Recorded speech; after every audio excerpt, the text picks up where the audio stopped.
Hi friends, Sanchar Saathi app గురించి నిన్న పార్లమెంట్లో చర్చ జరిగింది. పార్లమెంట్ బయట విమర్శలు వచ్చాయి. అసలు సంచార్ సాథీ యాప్ అంటే ఏమిటి, ప్రభుత్వం ఎందుకు తీసుకొని వచ్చింది, ప్రభుత్వం ఏం చెప్తోంది, ఆ యాప్ అసలు ఏం చేస్తుంది, ప్రతిపక్షాలు ఏమని విమర్శిస్తూ ఉన్నాయి, ఈ విషయాలు మనం మాట్లాడుకుంటూ మరికొన్ని ఆసక్తికరమైన అంశాలు మనం విశ్లేషించుకునే ప్రయత్నం చేద్దాం. మీ అభిప్రాయాలు మీరు కామెంట్ సెక్షన్లో రాసి మాతో పంచుకోండి. వీడియో నచ్చితే ఒక లైక్, నచ్చపోతే డిస్లైక్ కొట్టండి. సంచార్ సాథీ యాప్ అంటే ఏమిటి తెలుసుకోవడం కంటే ముందు 2-3 ఆసక్తికరమైన విషయాలు చెప్తాను. రోడ్డు పక్కన మురికి కుండలో నుంచి అవేవో ఎక్కడి నుంచి పట్టుకొచ్చాడో కూడా తెలియదు నీళ్లు, దాంట్లోంచి పానీపూరి తీసిస్తూ ఉంటే లటక్ లటక్ అని చెప్పి ఎగబడి తోడ ప్యాజ్ దాలో బయ్యా అని చెప్పి అడుగుతూ మరి అడ్డమైన చోట్ల పానీపూరి తింటారు. ఇష్టం వచ్చినట్టుగా అదే ఆయిల్ మరిగించి దాంట్లోనే మళ్ళీ మిరపకాయ బజ్జీలు వేయించి ఇస్తూ ఉంటే పచక్ పచక్ కచక్ కచక్ అని చెప్పి మిరపకాయ బజ్జీలను పంట కింద వేసుకొని నమలేస్తూ ఉంటారు. కూల్ డ్రింకులు తాగుతారు, పిజ్జాలు తింటారు, బర్గర్లు తింటారు, బిస్కెట్లు తింటారు, మైదాతో తయారైనటువంటి ఫుడ్ తింటారు, షుగర్స్ తింటారు, కారాలు తింటారు, అన్నీ అండి. ఇక తినందంటూ లేదు. ఏది పడితే అది, ఎక్కడ పడితే అక్కడ, ఎలా పడితే అలా, ఎప్పుడు పడితే అప్పుడు, ఎంత పడితే అంత తింటూ ఉంటారు. జ్వరం వస్తుంది, డాక్టర్ దగ్గరికి వెళ్ళి కూర్చుంటే డాక్టర్ మొత్తం అన్ని పరిశీలించి ఓ టాబ్లెట్ రాస్తాడు. ఆ టాబ్లెట్ చూడగానే దాన్ని పట్టుకొని పేషెంట్ అడుగుతాడు, డాక్టర్ గారు ఈ టాబ్లెట్ వేసుకుంటే సైడ్ ఎఫెక్ట్స్ ఏమన్నా వస్తాయా అండి అంటాడు. అప్పుడు డాక్టర్కు అరికాలి మంట నెత్తికెక్కుతుంది. నిజానికి ఇంతవరకు నేను చెప్పానే అది తింటాడని డాక్టర్ ఫీలింగ్ అనమాట. ఒరే అడ్డమైన చెత్త అంతా ఎక్కడ పడితే అక్కడ, ఏది పడితే అది, ఎలా పడితే అలా కనీసం వ్యాలిడేట్ చేయకుండా తింటూ ఉంటావు.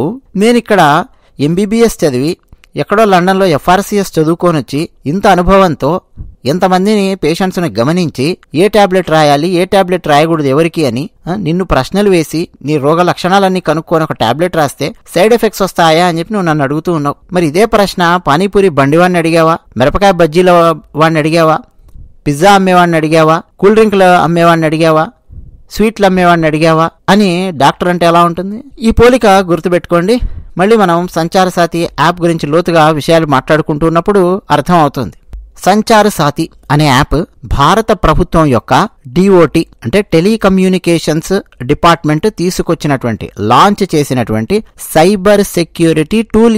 ఇది మొబైల్ ఫోన్లు వాడే అందరికీ ఫ్రాడ్, దొంగతనాలు, IMEI మిస్యూజ్ వీటన్నింటి నుంచి రక్షణ ఇవ్వడానికి రూపొందించబడినటువంటి ఒక సైబర్ సెక్యూరిటీ టూల్ ఇది. ఈ యాప్ మొబైల్లోను అంటే ఆండ్రాయిడ్ లేదా iOSలోను లేదా వెబ్ పోర్టల్ ద్వారాను అందుబాటులో ఉంటుంది. 2023 మేలో ఇది లాంచ్ అయ్యింది. కానీ 2025 డిసెంబర్ 1 DOT ఆర్డర్ ప్రకారము అన్ని కొత్త స్మార్ట్ ఫోన్స్లో యాపిలా, శాంసంగా, గియోమియా సంబంధం లేదు, అన్ని స్మార్ట్ ఫోన్స్లో ఇది ప్రీ ఇన్స్టాల్ అయి రావాలి. అంటే కొత్త ఫోన్ కొనుక్కున్నారనుకోండి, అందులో ఆల్రెడీ ఈ యాప్ ప్రీ ఇన్స్టాల్ చేసి మరీ అమ్మేవాళ్ళు. అంటే ఆ స్మార్ట్ ఫోన్ తయారు చేసేవాళ్ళు ఈ యాప్ కూడా మ్యాండేటరీగా వేసి మరీ మార్కెట్లో పెట్టాలి.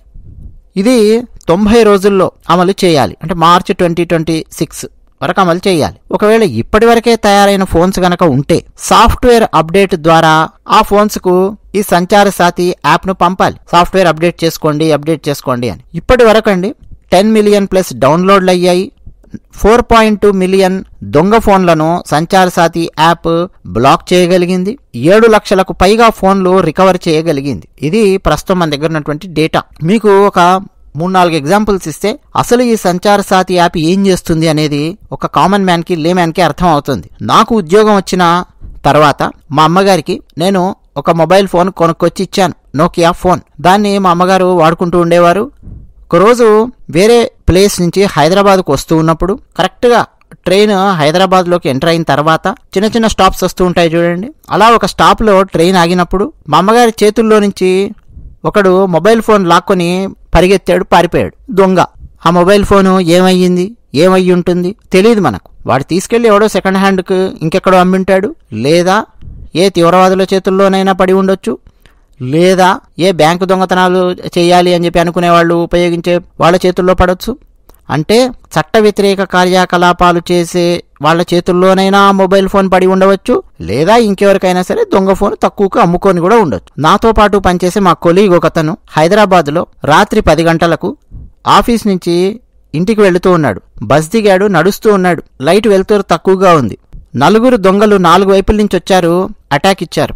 ఫాల్ట్ మన ఒకటి నెత్తి మీద కొట్టాడు, ఇంకోటి చెయ్యి మీద కొట్టాడు, మరొకడు మొబైల్ ఫోను లాక్కున్నాడు. నలుగురు కలిసి ఆ చీకట్లో గాయబ్ అంటే మాయమైపోయారు. ఆ ఫోన్ ఎక్కడ పోయిందో తెలియదు, ఏమైందో తెలియదు.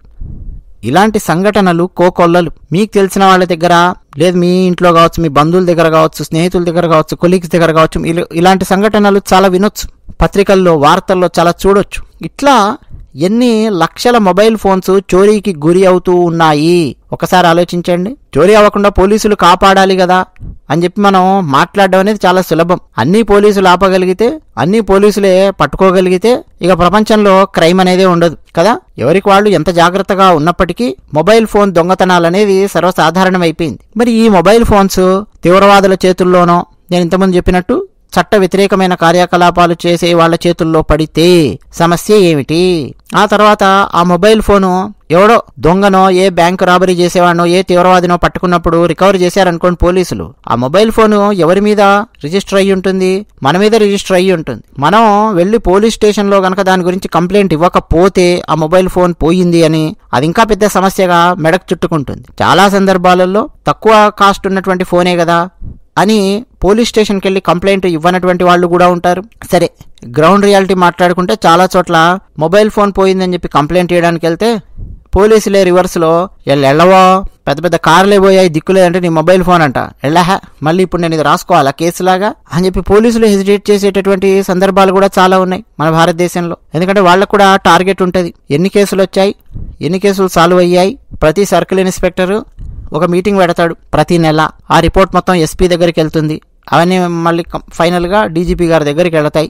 ఏ పోలీస్ స్టేషన్లో ఎన్నెన్ని కేసులు వచ్చాయి, ఎన్నెన్ని సాల్వ్ చేయగలిగారు, పర్సంటేజ్ నువ్వు ఎందుకు సాల్వ్ చేయలేకపోయావు, మళ్ళీ దాని మీద పోలీసులకు ఇచ్చే ప్రమోషన్స్, బోనస్లు ఇవన్నీ చాలా చాలా డిపెండ్ అయి ఉంటాయి. ఎందుకు ఇది చెప్తున్నానంటే పోలీసులు చాలా చోట్ల దాన్ని అసలు మొబైల్ పోయింది అన్న విషయాన్ని కనీసం రిపోర్ట్ తీసుకోవడానికి కూడా పెద్దగా ఇష్టపడరు. ఇది గ్రౌండ్ రియాలిటీ. ఇట్లా రకరకాల సమస్యలు.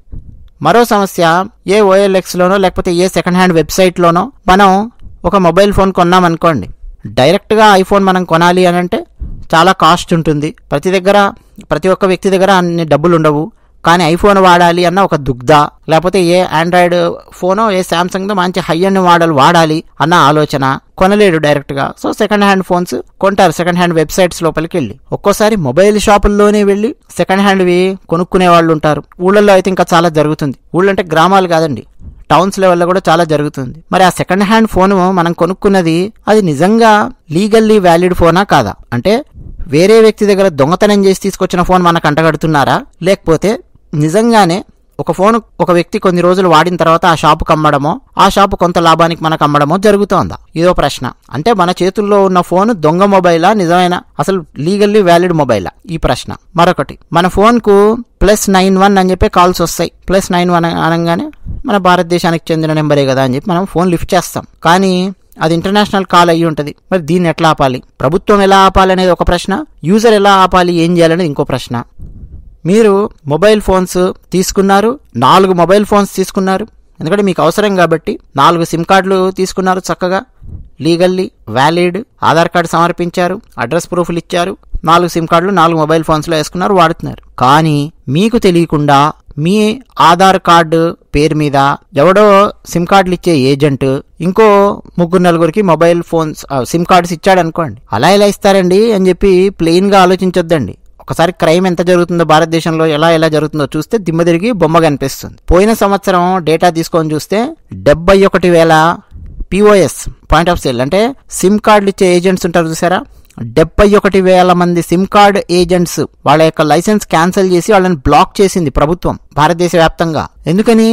ఇలా మీ ఆధార్ కార్డో, మీ అడ్రస్ ప్రూఫో చూపించి వేరే వాళ్లకు సిమ్ కార్డులు ఇస్తూ ఉన్నారు. ఇది చాలా జరుగుతోంది. ప్రభుత్వము, పోలీసులు ప్రయత్నం చేస్తున్నారు, కానీ 100% దాన్ని కంప్లీట్గా అరికట్టడం అనేది చాలా కష్టం అవుతోంది. ట్రై చేస్తున్నారు. బట్ అసలు మనకు ఫస్ట్ మన పేరు మీద ఎన్ని సిమ్ కార్డులు ఇష్యూ అయ్యున్నాయి తెలుసుకోగలిగే అవకాశం ఉంటే ఎలా ఉంటుంది? ఒకవేళ మన మొబైల్ ఫోను పోగొట్టుకున్నా, లేదు మన మొబైల్ ఫోన్ ఎవరైనా దొంగతనం చేసినా, మనము ఒక సెంట్రలైజ్డ్ యాప్ ద్వారా లేదు ఒక రిజిస్ట్రీ ద్వారా ఆ ఫోన్ను బ్లాక్ చేయడము, ఆ తర్వాత ట్రాక్ చేయడము, ఇది చేయగలిగితే ఎలా ఉంటుంది? ఇట్లా రకరకాల ప్రశ్నలకు సమాధానమే సంచార సాతి యాప్. ఎస్, ఇప్పటివరకు నేను చెప్పినటువంటి సమస్యలన్నింటినీ సంచార సాతి యాప్ సాల్వ్ చేస్తుంది. చక్షు అనే ఒక ఫీచర్ ఉంది సంచార సాతి యాప్లో. అనుమానాస్పదమైన ఫ్రాడ్ కాల్స్ ఏమన్నా వచ్చినా, ఎస్ఎంఎస్లు ఏమన్నా వచ్చినా వాటిని మనం ఆ యాప్లో రిపోర్ట్ చేసేయచ్చు. యాప్ కాల్ లేకపోతే ఎస్ఎంఎస్ లాగ్స్ యాక్సెస్ చేసి ఈ అప్లికేషన్ అనేది, ఈ యాప్ అనేది డిఓటీకి, డిపార్ట్మెంట్ ఆఫ్ టెలికమ్యూనికేషన్స్కు సమాచారాన్ని పంపిస్తుంది.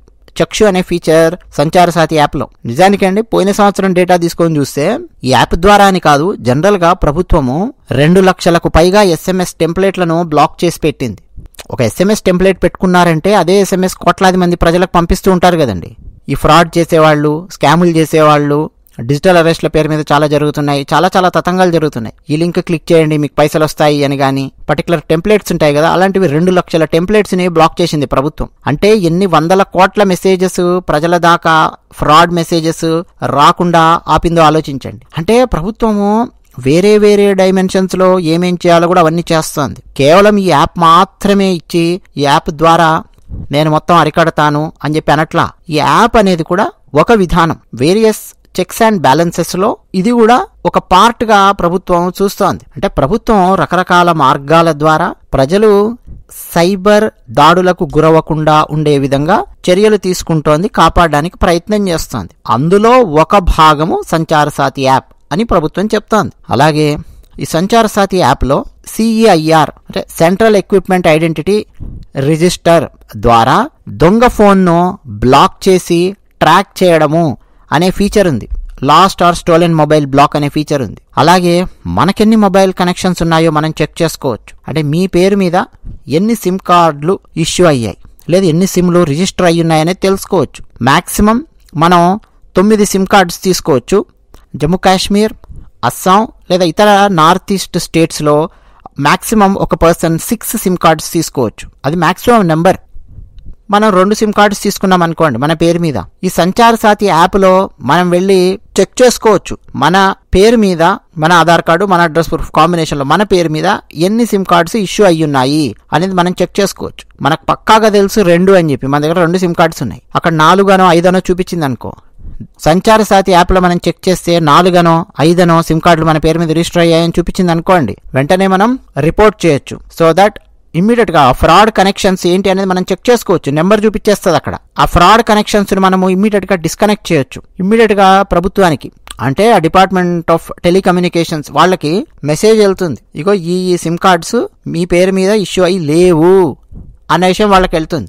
ఆ తర్వాత వాళ్ళు ఏం చర్య తీసుకుంటారనేది వాళ్ళ ఇష్టం. అది ఇంతవరకు మనకు తెలియదు, క్లారిటీ లేదు. అంటే నెక్స్ట్ మీ పేరు మీద వేరే ఏ రాష్ట్రంలో అయినా కానీ ఎక్కడైనా కానీ ఇంకో 2-3 సిమ్ కార్డ్స్ ఎవరెవరి దగ్గర ఉన్నాయి, వాటిని ఇష్యూ చేసిన వాళ్ళు ఎవరు, ఆ పాయింట్ ఆఫ్ సేల్ ఎక్కడ జరిగింది, అంటే ఆ సిమ్ కార్డ్ ఏజెంట్లు ఎవరు, వాళ్ళని పట్టుకునే ప్రయత్నం చేస్తారా, ఏం చేస్తారనేది మళ్ళీ వేరే. అది బట్ మీ చేతుల్లో ఏముంది, ఫట్ ఫట్ ఫట్ ఫట్ మీరు మీవి కాని నెంబర్స్ని మీరు బ్లాక్ చేసి పడేసేయచ్చు. నేను సిమ్ కార్డ్స్ తీసుకోలేదు, ఇవి నా పేరు మీద ఎలా ఉంటుంది, ఇది బ్లాక్ చేసి పడేయచ్చు. ఆ ఫీచర్ సంచార సాతి యాప్లో ఉంది. అలాగే IMEI జెన్యూనిటీ మీరు చెక్ చేసుకోవచ్చు. అంటే ఏంటి, మీ చేతుల్లో ఉన్న మొబైల్ ఫోన్ ఒరిజినలా లేదా డూప్లికేటా చెక్ చేయడం.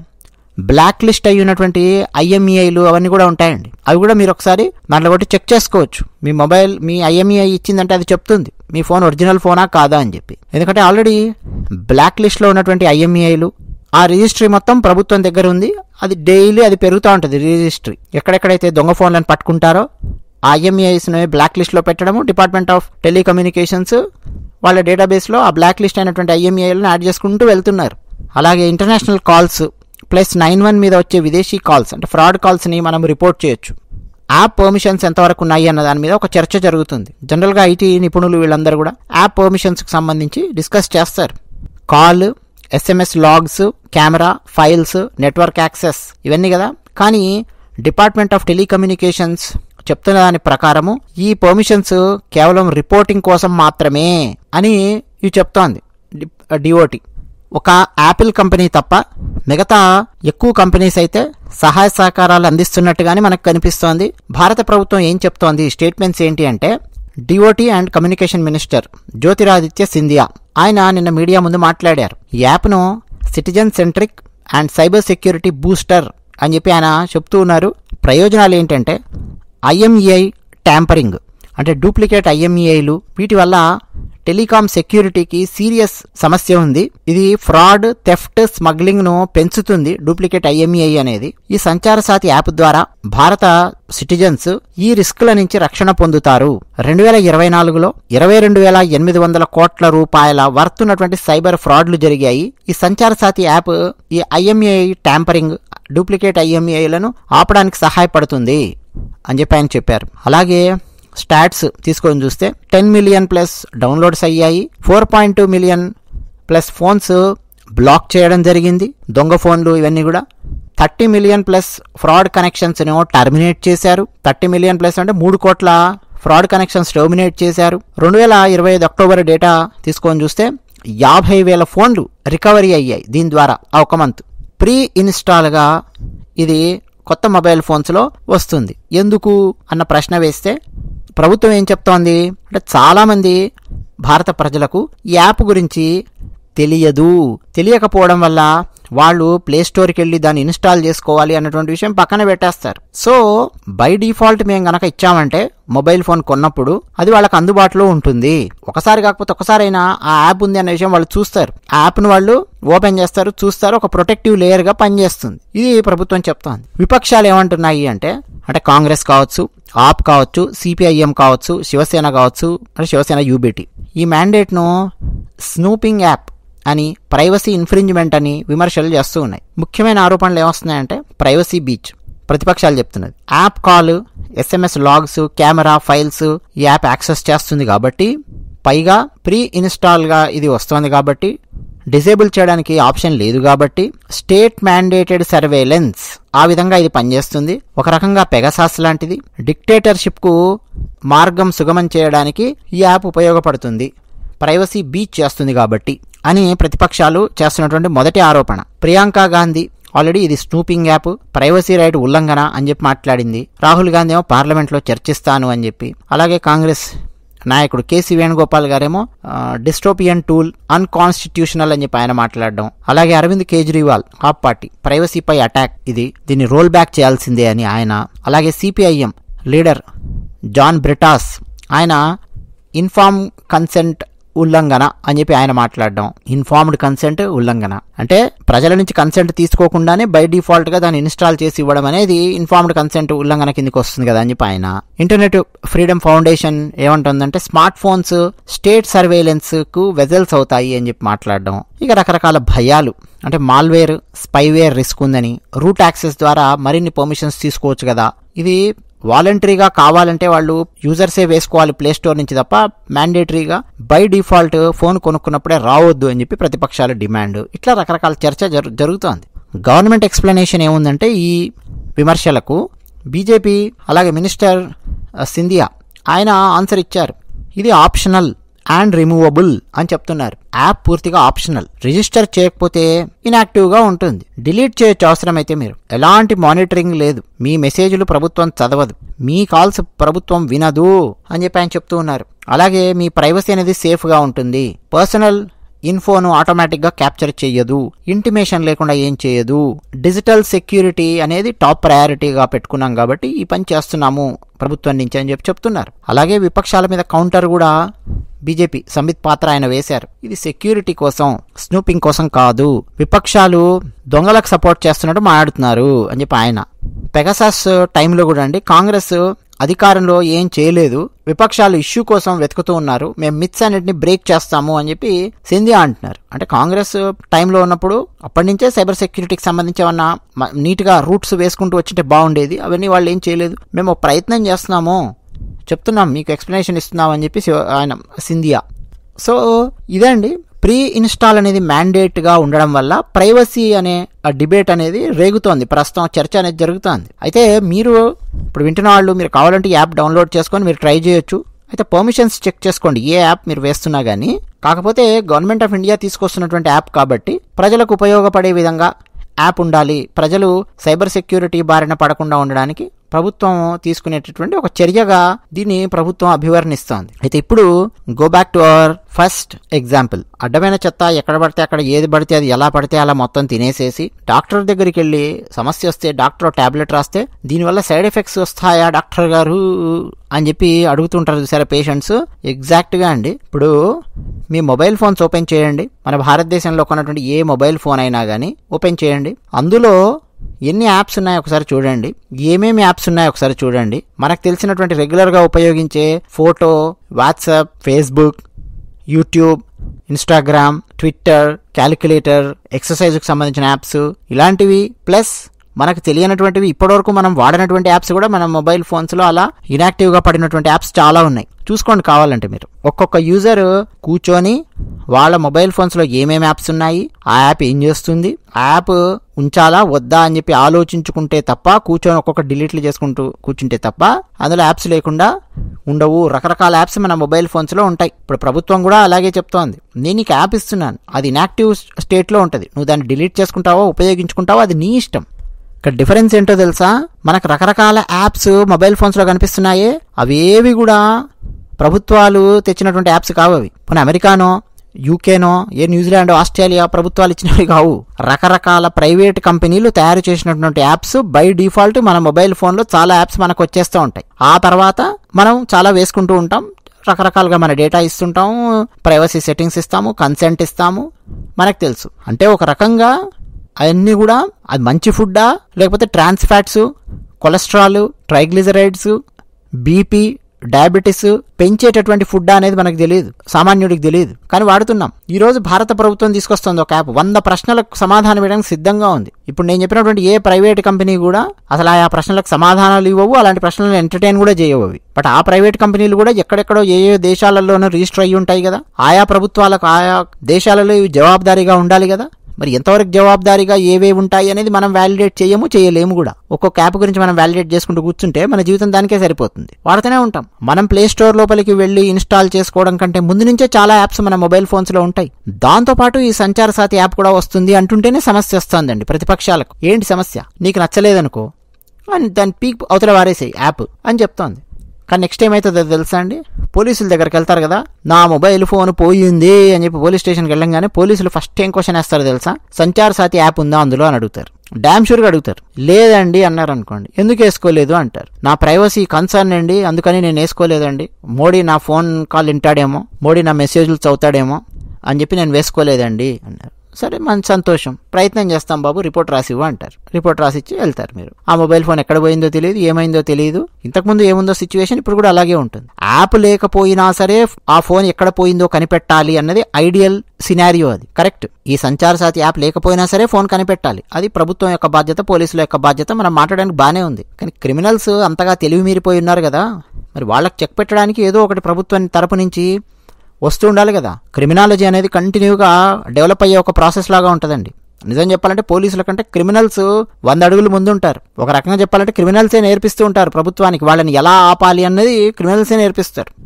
దాని నుంచి సిస్టమ్ అనేది పవర్ఫుల్ అవుతూ ఏదో ఒక టూల్ కానీ, టెక్నాలజీ కానీ, ప్రాసెస్ కానీ, ఒక గైడ్ లైన్ కానీ, రూల్ కానీ, మ్యాండేట్ కానీ, ఎక్విప్మెంట్ కానీ, ఏదో ఒక విధానాన్ని తీసుకొని వచ్చి వాటికి చెక్ పెట్టడానికి ప్రయత్నం చేస్తూ ఉంటుంది. ప్రయత్నం చేస్తుంది కదా, 100% ఆగుతాయంటే ఆగవు. క్రిమినల్స్ మరో రూపాన్ని ఎత్తుతారు, మరో కోణంలో రావడానికి ప్రయత్నం చేస్తారు. దాన్ని ఆపడానికి ఏం చేస్తుంది నెక్స్ట్ సిస్టమ్ అనేది కంటిన్యూగా ఎవాల్వ్ అవుతూ ఉంటుంది. అందుకని సిస్టమ్ ఓవరాల్గా చూస్తే చాలా పవర్ఫుల్గా ఉంటుంది ఎప్పుడైనా.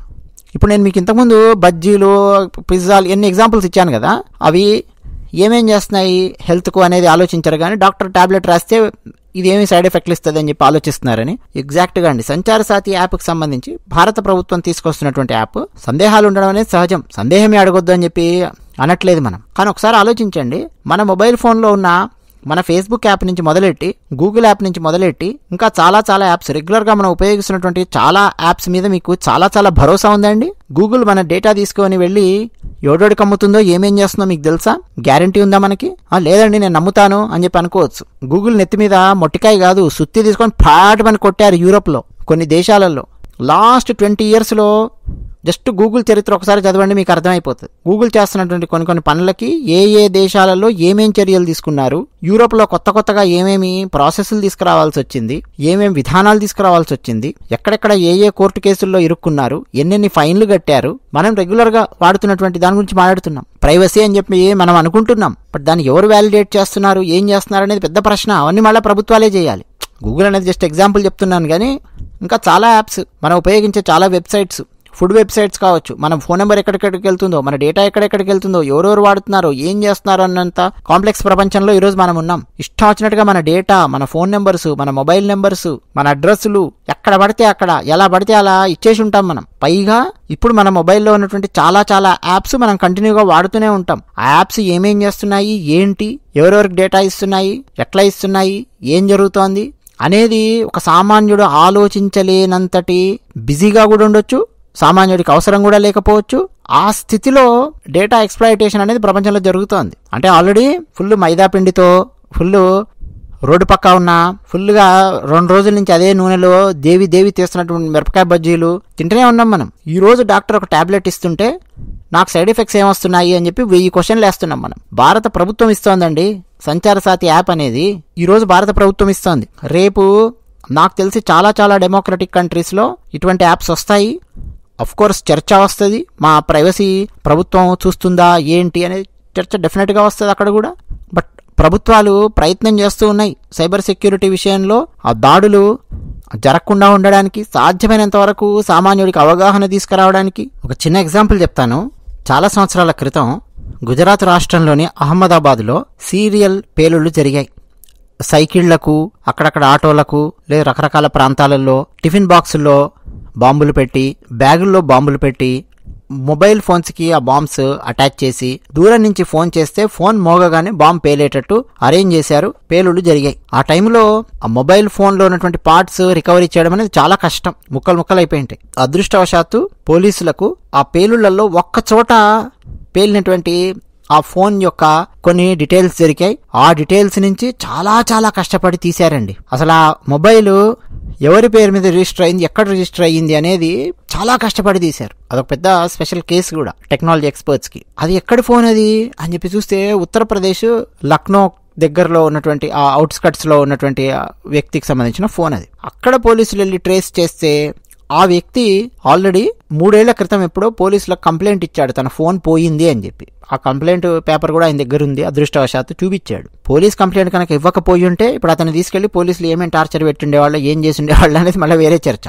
లేదా కనుక్కొని ఉండేవాళ్ళేమో ఇతని దగ్గర లేదు మొబైల్ ఫోను, వేరే దగ్గర ఉందని. బట్ పోలీస్ కంప్లైంట్ ఇచ్చాడు, పోలీసులు ఆ ఫోన్ ని కనుక్కోలేకపోయారు. కనీసం వేరే ఎక్కడైనా సరే ఇతని ఫోన్ ఆన్ అవ్వగానే వేరే సిమ్ కార్డుతో దాన్ని బ్లాక్ చేయాలి అన్న విషయం పోలీసులకు ఎలా తెలిసేది కాదు. ఐఎంఈఐ నెంబరు ఉండాలి కదండి. ఫస్ట్ ఐఎంఈఐ నెంబరు ఎవరు నోట్ చేసుకుంటారు, ఎవరు చూసుకుంటారు దాని గురించి చెప్పండి సామాన్యుడు. ఇప్పుడు సంచార సాతి యాప్ లో ఏమవుతుందో తెలుసా, ఐఎంఈఐ నెంబర్ రిజిస్టర్ అవుతుంది. ఈ మొబైల్ ఫోన్ దొంగతనం చేశాడు అనుకోండి, వేరే ఎక్కడికో వెళ్తోంది అది ఫోన్, ఈ ఫోన్ దొంగతనం అయ్యింది అనే విషయం కంప్లైంట్ వెళ్ళింది. ఈ ఫోన్ సిమ్ కార్డు, దీనికి ఉన్నటువంటి ఐఎంఈఐ నెంబరు ఆ మొత్తం రిజిస్టర్ అయ్యి ఉండడము, దాంతో ఆ డిఓటి అనేది డిపార్ట్మెంట్ ఆఫ్ టెలికమ్యూనికేషన్స్ అనేది ఆ ఫోన్ ఎక్కడుంది, దొంగతనం జరిగిన ఫోన్ అనేది కనుక్కోవడానికి ప్రయత్నం చేస్తుంది, లేదా ఫస్ట్ బ్లాక్ చేస్తుంది, లేదా దాన్ని ట్రాక్ చేస్తుంది. చూడండి ఎంత నీట్ గా ఉందో. అంటే ఒక స్టెప్ ముందుకు వేసే ప్రయత్నం చేస్తుంది ప్రభుత్వం. అఫ్ కోర్స్ సైడ్ ఎఫెక్ట్స్ ఉంటాయా ఉండవా అంటే సైడ్ ఎఫెక్ట్స్ ఉంటాయి. ప్రతి యాప్ల్లో రకరకాల సైడ్ ఎఫెక్ట్స్ ఉన్నట్టే దీంట్లో కూడా సైడ్ ఎఫెక్ట్స్ ఉండొచ్చు. ఆ సైడ్ ఎఫెక్ట్స్ ఏంటి అనేది కనుక్కునే ప్రయత్నం చేయాలి, డిస్కస్ చేసే ప్రయత్నం చేయాలి. మొబైల్ ఫోన్స్ మ్యానుఫ్యాక్చరింగ్ కంపెనీస్ ప్రభుత్వం ఇచ్చే సోర్స్ కోడ్ తీసుకుని వాళ్ళు రివ్యూ చేయడము, ఆ సోర్స్ కోడ్ లో ఉన్నటువంటి సమస్యలు ఏమున్నాయి అనేది కనుక్కునే ప్రయత్నం చేయడము, డేటా ప్రైవసీ బ్రీచ్ ఏమైనా జరుగుతుంది అనేది కనుక్కునే ప్రయత్నం చేయడం చెయ్యాలి. అసలు ఈ ప్రైవేట్ కంపెనీలు, వేరే దేశాలకు చెందినటువంటి ప్రైవేట్ కంపెనీలకు కూడా సోర్స్ కోడ్ ఇవ్వడానికి, సోర్స్ కోడ్ చూపించడానికి ప్రభుత్వం సిద్ధంగా ఉంది. నిజంగా ఆ సోర్స్ కోడ్ లో ప్రభుత్వం ప్రజల యొక్క డేటా కలెక్ట్ చేసి ఎక్స్‌ప్లాయిట్ చేయబోతోంది అనే విషయం కనుక వాళ్ళకి అర్థమైతే వాళ్ళు ఊరుకుంటారా? రచ్చ చేసి వదులుతారు భారత ప్రభుత్వానికి సంబంధించి. అంటే ఎంత కాన్ఫిడెంట్ గా ప్రభుత్వం సోర్స్ కోడ్ ఇవ్వడానికి రెడీగా ఉందో చూడండి. మ్యానుఫ్యాక్చరింగ్ కంపెనీస్ కి రండి అంటోంది, మీట్కి రండి, ఇది సోర్స్ కోడ్, వెరిఫై చేయండి రండి అంటారు. అయితే ప్రభుత్వం ఇంకా కొన్ని ప్రశ్నలకు సమాధానం ఇవ్వాల్సినటువంటి అవసరం కూడా ఉంది. ముఖ్యంగా ప్రైవసీకి సంబంధించిన విషయంలో సమాధానం ఇవ్వాల్సినటువంటి అవసరం కూడా ఉంది. ఈ యాపే ఎందుకు తెస్తున్నావు నువ్వు, యాప్ కాకుండా వేరే విధంగా నువ్వేమైనా చేయలేవా అన్న ప్రశ్న కూడా మనం వేయొచ్చు, తప్పేం లేదు. బట్ ఇది ఒక విధానం, ఇది కాకపోతే మరో విధానం తీసుకొని వస్తారు. ఆ మరో విధానాన్ని కూడా నువ్వు ఈ విధానం ఎందుకు తెచ్చావు అని చెప్పి కూడా మనం ప్రశ్న వేయొచ్చు. నా మొబైల్ ఫోన్లు ఇష్టం వచ్చినట్టు దొంగలు ఎత్తుకుపోతూ ఉంటే పోలీసులు పట్టించుకోరు, ప్రభుత్వం ఏం చేస్తోంది అని మనం ఇష్టం వచ్చినట్టు తిడతాం కదా. సైబర్ సెక్యూరిటీ విషయంలో మనం ఎక్స్‌ప్లాయిటేషన్కు గురైనప్పుడు తిడతాం కదా. అందుకని ప్రభుత్వము ఒక చర్య తీసుకుందండి బాబు, ఒక స్టెప్ ముందుకేసింది ప్రభుత్వం.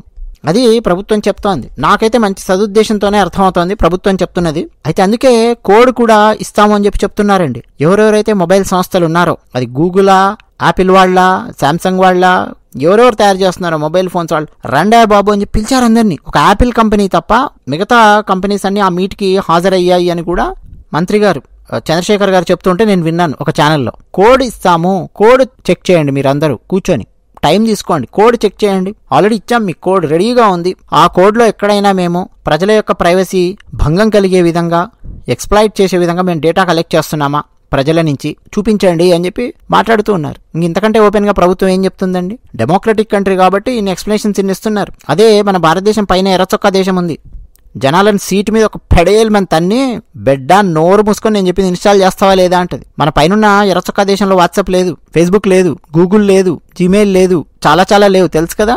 వాళ్ళకి వేరే ఉన్నాయి. వాట్సాప్ బదులు వేరే ఉంది, ఫేస్బుక్ బదులు వేరే ఉంది, ట్విట్టర్ బదులు ఇంకోటి ఉంది, జీమెయిల్ బదులు ఇంకోటి ఉంది. మొత్తం వాళ్ళు వాడేదంతా వేరు. ప్రపంచము ఎగబడి వాడేటటువంటి ఈ 4 అప్లికేషన్సే వాళ్ళు వాడడం లేదంటే ఇక మిగతా వాటికి ఏమేమి వాడుతుంటారో ఆలోచించండి. వాళ్ళేమో పైన దేశము వాళ్ళ ప్రజలకు సంబంధించి తన్ని మరీ ఇంప్లిమెంట్ చేయిస్తుంది. తన్ని అంటే నువ్వు ఇన్స్టాలేషన్ చేసుకోలేదనుకో నీ మొబైల్ ఫోన్ యాక్టివేట్ అవ్వదు అంటాడు. ఇంకా మన భారత ప్రభుత్వము అంత ఆ స్థాయిలో బిహేవ్ చేయట్లేదు. చాలా డెమోక్రటిక్ గా ఉన్నారు. ప్రతి ప్రశ్నకు సమాధానం ఇవ్వడానికి ప్రయత్నం చేస్తున్నారు. మీడియా డిబేట్స్ లో మాట్లాడుతున్నారు. అయ్యా కోడ్ ఇస్తున్నాం మీకు, ఏ కంపెనీస్ అయితే మొబైల్ ఫోన్స్ తయారు చేస్తున్నాయో వాళ్ళ కోడ్ వాళ్ళ ముందు పెడుతున్నాము, కోడ్ చూడండి, సోర్స్ కోడ్ ఇస్తాము చూడండి. దాంట్లో ఎక్కడైనా భారత ప్రభుత్వము ప్రజల యొక్క డేటాను కలెక్ట్ చేసుకొని ఎక్స్‌ప్లాయిట్ చేసే విధంగా ఉన్నది అని చెప్పి మీకు అనిపిస్తే మాకు చెప్పండి అని చెప్పి అడుగుతోంది భారత ప్రభుత్వం. ఇంతకంటే ఏం చేస్తారండి? ఒక స్టెప్ తీసుకునే ప్రయత్నం చేశారు. కొన్ని లక్షల ఫోన్స్ దొంగలు ఎత్తుకుపోతూ ఉంటే, ఎందుకంటే చిన్న దేశం కాదు ఇది, యూరోప్లో ఉండే దేశాలు ఉంటాయి, చిన్న చిన్న దేశాలు ఉంటాయి. ఫ్లైట్ ఎక్కితే గంటకి ఇంకొక దేశం టచ్ అవుతూ ఉంటుంది. అంత చిన్న దేశం కాదు ఇది, చాలా పెద్ద దేశం, చాలా కాంప్లెక్సిటీస్ ఉన్న దేశం, 145 కోట్ల మంది ఉన్నటువంటి దేశం. ఇంత పెద్ద దేశంలో క్రైమ్ ని డిటెక్ట్ చేసి దాన్ని ఆపాలి అని అంటే ఎప్పుడూ ఛాలెంజే. మొబైల్స్ ఎత్తుకుపోయేటటువంటి దొంగలని పోలీసులు పట్టుకోగలిగే వాళ్ళని పోలీసులు పట్టుకుంటూనే ఉంటారు. ఇంకా ఏం చేయాలి? వేరే మార్గం ఏమిటి? ఇగో ఇట్లా ఒక యాప్ తీసుకొచ్చారు, రేపు ఇంకోటి తీసుకొస్తారు, ఎల్లుండి ఇంకోటి తీసుకొస్తారు. అంటే స్టెప్ బై స్టెప్ ఎక్కడికక్కడ లేయర్స్ అనేవి పెంచుకుంటూ వెళ్ళాలి. సెక్యూరిటీకి సంబంధించి, సైబర్ ఫ్రాడ్స్కి, సైబర్ సెక్యూరిటీకి సంబంధించి ఒక్క లేయర్తో ఎప్పుడు జస్ట్ పోలీసుల మీదనో లేకపోతే ఇంకేదో ఒక్క లేయర్తోనో పనిచేయదు. మల్టిపుల్ లేయర్స్లో, మల్టిపుల్ టైప్స్లో అడ్డుకోవడానికి ప్రయత్నం చేస్తుండాలి. అందులో ఒక భాగం సంచార్ సాథి యాప్ అనేది నాకు అర్థమయ్యింది. అంటే మొబైల్ ఫోన్ యొక్క దుర్వినియోగాన్ని అడ్డుకోవడానికి ఉద్దేశించినటువంటి యాప్ అండి ఇది. కన్జ్యూమర్స్ డైరెక్ట్గా దీంట్లో ఫిర్యాదు చేయొచ్చు. అంతెందుకంటే ఇప్పటికి మనకు వాట్సాప్ కానీ, సిగ్నల్ కానీ, టెలిగ్రామ్ కానీ ఇలాంటి మెసేజ్ పంచుకునే యాప్స్కు కేంద్ర ప్రభుత్వం సిమ్ కార్డ్ బైండింగ్ను మ్యాండేటరీ చేసిందా లేదా? అంతకుముందు వాట్సాప్ సిమ్ కార్డ్ లేకుండా వాడేవాళ్ళం తెలుసా? సిమ్ కార్డ్ లేకుండా రన్ అయ్యేది. అట్టేట రన్ అవుద్దండి అంటే అంతకుముందు మనము ఒక మొబైల్ ఫోన్లో ఒక సిమ్ కార్డు వేసుకొని వాట్సాప్ రన్ చేసి ఉంటాం కదా. కొత్త మొబైల్ కొన్నాను, కొత్త మొబైల్లో ఇంకా సిమ్ వేయలేదు, వాట్సాప్ వేసాను, నా మొబైల్ ఫోన్తోనే వాట్సాప్లోకి నార్మల్ ఫుడ్ యాప్లోకో ఇంకేదో యాప్లోకి లాగిన్ అయినట్టు లాగిన్ అయిపోయాను, వాడుకుంటా ఉన్నాను. బట్ సిమ్ కార్డు ఉండదు దాంట్లో. బట్ తర్వాత ఏం చేసింది ప్రభుత్వం? సిమ్ కార్డ్ మ్యాండేటరీ చేసింది. సిమ్ కార్డ్ లేకుండా వాడే ప్రయత్నం చేయండి, వాట్సాప్ కుదరదు. సో కంటిన్యూస్గా సిమ్ యాక్టివ్గా ఉన్న ఫోన్లోనే ఈ మెసేజింగ్ యాప్స్ వాడడం అనేది కుదురుతుంది. సిమ్ తీసేసినా, ఇంకో సిమ్ కార్డు పెట్టినా వెంటనే సిమ్ డీయాక్టివేట్ అయిపోయినా ఒకవేళ వెంటనే యాప్ ఆగిపోతుంది. మరి వాట్సాప్లో ఒక కొత్త చేంజ్ని తీసుకొచ్చిందా లేదా ప్రభుత్వం? అంతకుముందు ఉన్న దానికి తర్వాత వాట్సాప్ వెబ్లో కూడా లాగిన్స్ ప్రతి 6 గంటలకు ఆటోమేటిక్గా లాగౌట్ అయ్యే విధంగా తీసుకొస్తున్నారు. యూజర్స్ మళ్ళీ లాగిన్ చేయాల్సి ఉంటుంది. ఇట్లా లేయర్స్ సెక్యూరిటీ అనేది పెంచుకుంటూ వెళ్తారండి. అందులో ఒక భాగం ఇది. ప్రభుత్వం ఏదో ప్రజల డేటాను కలెక్ట్ చేసుకొని ఇవన్నీ ఏదో చేయబోతోంది అన్నదైతే నేనైతే నమ్మను. ఎందుకంటే అంత ఓపెన్ గా ప్రభుత్వం సోర్స్ కోడ్ కూడా ఇస్తామరా నాయన, సోర్స్ కోడ్ ఒకసారి చూడండి అని అంత ఓపెన్ గా ఛాలెంజ్ చేసి చెప్తుంది అంటేనే ప్రభుత్వం చాలా క్రెడిబుల్ గా, ఇంటిగ్రిటీతో ఈ పని చేస్తోంది అనేది నాకు అర్థం అవుతోంది. కాకపోతే ప్రతిపక్షాలు వ్యక్తిగత గోప్యతకు, ప్రైవసీకి భంగం కలుగుతోంది. సో విస్తృతమైన చర్చ జరపాలి అని చెప్పి అంటున్నారు. డెఫినెట్ గా ఇంకా చర్చ జరగడానికి మంచిదే, తప్పేం లేదు. అది విషయం. ధన్యవాదాలు.